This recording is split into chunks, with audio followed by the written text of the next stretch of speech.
సర్వదేవతాతీత స్వరూపులు భగవాన్ శ్రీ సత్యసాయిబాబా వారి దివ్య పాద పద్మములకు శతకోటి వందనము సమర్పించుకుంటూ భక్తులందరికీ సాయిరాం. అహం సత్య బోధక సత్సంగములలో ఈనాడు మానవుడు ఎన్నిటినో నమ్ముతున్నాడు గాని దైవం మీద నమ్మకం కరువైనది. ప్రేమ స్వరూపులారా, నమ్మకము అనేటువంటిదే మానవుని యొక్క జీవితము. నమ్మకము లేకపోతే క్షణమైన లోకములో ఉండటానికి వీలు లేదు. ఒక చిన్న ఉదాహరణ, ఈనాడు ఒక గృహమునకు పునాదులు వేశారు. ఈ పునాదులు వచ్చే సంవత్సరమునకు గృహముగా తయారవుతుందనే నమ్మకమే లేకపోతే వాడు ఆ పునాదే వేయడు. ఇంకా వచ్చే సంవత్సరం వరకు నేను ఉంటాను అనే నమ్మకము లేకపోతే అసలు గృహ నిర్మాణమునకే ప్రయత్నము చేయడు. తెల్లవారి లేచి బ్యాగ్ చేతిలో పట్టుకొని కూరగాయలు తేవాలని బయలుదేరుతుంటాడు. మార్కెట్కు పోయి కూరగాయలు తీసుకుని ఇంటికి రాగలను అనే నమ్మకం లేకపోతే అసలు బ్యాగే ముట్టడు. రాత్రి పరుండే సమయంలో తెల్లవారి తాను ఉంటాను అనే నమ్మకము ఉండబట్టే తెల్లవారి తగిన ప్రయత్నములు ముందుగానే చేస్తుంటాడు. కనుక సూర్యోదయం ముందు, సూర్యాస్తమయం తరువాత నిద్రించే వరకు మానవుడు చేసే నిర్విరామమైన కర్మల యందు నిత్య జీవితంలో క్షణక్షణమునకు నమ్మకాన్ని అనుభవిస్తున్నాడు, నమ్మకాన్ని అభివృద్ధి పరుచుకుంటున్నాడు. కానీ జీవితాన్ని ఇచ్చి, ప్రాణాన్ని ఇచ్చి, లోకాన్ని ఇచ్చి అన్ని విధములైన ఆనందమును, అనుకూలములను ప్రసాదించిన దైవత్వము పైన నమ్మకము లేకుండా పోతుంటాది. ఈనాడు చిల్లర విషయములందు మాత్రమే నమ్మకమును బలపరుచుకుంటున్నారు కానీ పవిత్రమైన, ఆధారమైన, గమ్యమైన, కీలకమైన దైవత్వమును విశ్వసించడానికి పూనుకోవడం లేదు. ఆత్మవిశ్వాసం ఉండినప్పుడే ఆనందము లభిస్తుంది. మనకు ఉండవలసినది దైవమునందు నమ్మకం ఒకటి మాత్రమే. ఇతరమైన నమ్మకములు అన్నీ ఏనాటికో ఒకనాటికి చిన్న భిన్నములైపోతుంటాయి. కట్టకడపటికి మానవుడు చేరవలసిన గమ్యము అదియే. బంధువులందరూ వాకిట దాకను వల్లకాటికే వత్తురు. నిన్ను వదలక ఆపద్బాంధవుడు నిరంతరము చుట్టుముట్టి ఉంటాడు. ఈ లోకమందు గాని, మరే లోకమందు గాని, ఈ కాలమునందు గాని, మరి ఏ కాలమునందు గాని, ఈ వ్యక్తి యందు గాని, మరే వ్యక్తి యందు గాని ఎప్పటికీ దైవం ఒక్కడే అన్ని విధముల అండదండగా ఉంటూ ఉండేది.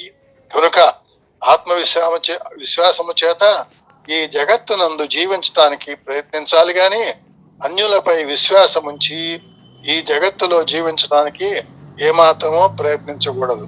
కనుక మానవునికి ఆత్మవిశ్వాసమే అత్యవసరము. ఆత్మవిశ్వాసం ఉండినప్పుడే ఆనందము లభిస్తుంది. ఆత్మానందము లభించినప్పుడే నీవు సర్వసంగ పరిత్యాగుడవుతావు.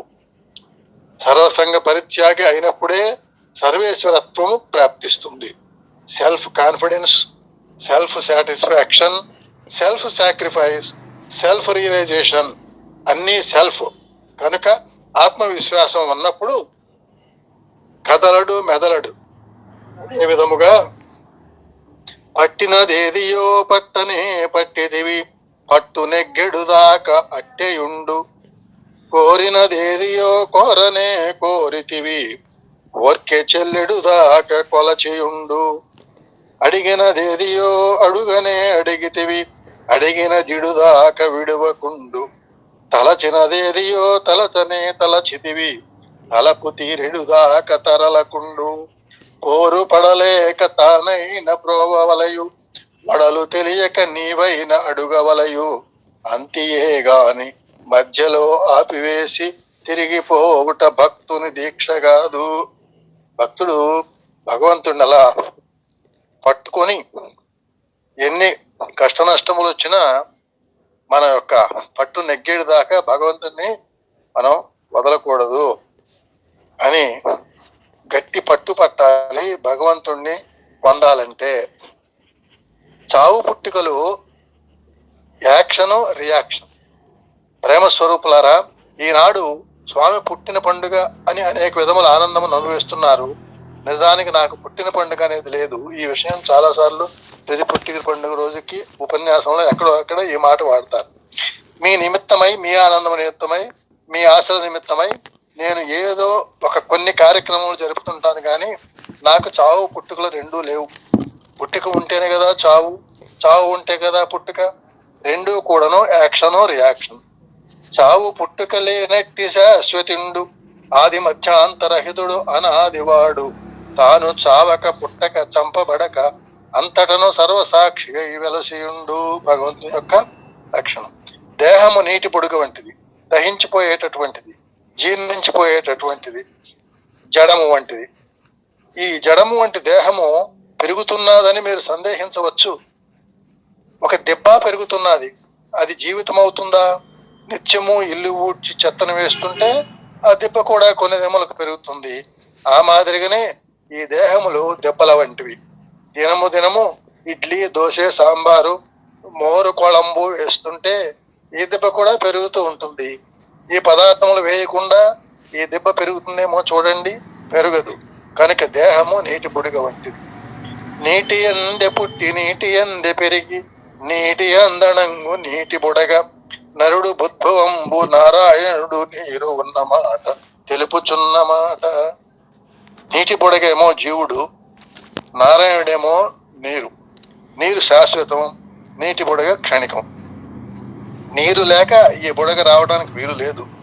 నీటిలో నుంచే బుడగ వస్తుంది. కనుక ఈ బుడగలన్నీ కూడాను నారాయణుడు అనే జలము నుండి పుట్టి జలమునందే పెరిగి జలమునందే లయమవుతుంటాయి. కనుక జలములో పుట్టిన బుడగ జలములో ఇమిడిపోతే దానికి ఏడుపు ఎందుకు? ఈ సత్యాన్ని ప్రతి ఒక్కరూ గుర్తించాలి. దైవ చింతనతో దైవ కార్యములను చేసేవాడే నిజమైన మనిషి. దేహము ఏనాడు శాశ్వతమైనది కాదు. దేహము పుట్టింది గాని నీవు పుట్టలేదు. పుట్టినది దేహమే. చిన్న ఉదాహరణ, ఇది వెండి టంబ్లరు అని చేతిలో ఒక వెండి గ్లాస్ చూపిస్తూ మాట్లాడుతున్నారు స్వామి.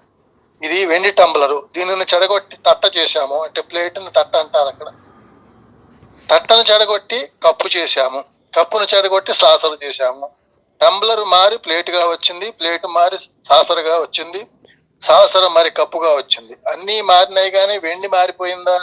అదే విధంగా నీటి బుడగ వలె దేహంలో రావచ్చు పోవచ్చు, కానీ ఆత్మతత్వం అనే ఆధారమైన దివ్యత్వము నిరంతరము ఒకటిగానే ఉంటుంది. దేహము ఉండినంత వరకు దైవ చింతన చేసి దైవ కార్యములలో పాల్గొని దైవ చింతన యందే జీవితం అంకితము గావించటానికి ప్రయత్నించే మానవుడే నిజమైన మానవుడవుతాడు. దివ్యాత్మ స్వరూపులారా, పుట్టిన పండుగకు నాకు ఒక కానుక ఇవ్వడానికి ప్రయత్నించండి. ఒక కానుక అడుగుతున్నారు ఆయన. ఈ కానుకను నేను అడుగక తప్పదు. ఏ కానుకది? మీరు స్వార్థాన్ని తగ్గించుకోండి, దురాశను తగ్గించుకోండి, త్యాగాన్ని అభివృద్ధిపరచుకోండి, విశాలమైన మానవునిగా రూపొందండి. ఈ విషయమునందు మీరు సాధన సలిపితే ఈ పుట్టిన పండుగకు మీరు ఇక్కడ చేరినందుకు, ఈ మహాసభ యందు పాల్గొన్నందుకు సరి అయిన ఆనందాన్ని అనుభవించడానికి అవకాశం ఉంటుంది అని 1980 నవంబర్ 23వ తేదీ జన్మదిన సందర్భంగా స్వామి ఇచ్చినటువంటి సందేశము ఈరోజు పూర్తయిందండి. సాయిరాం.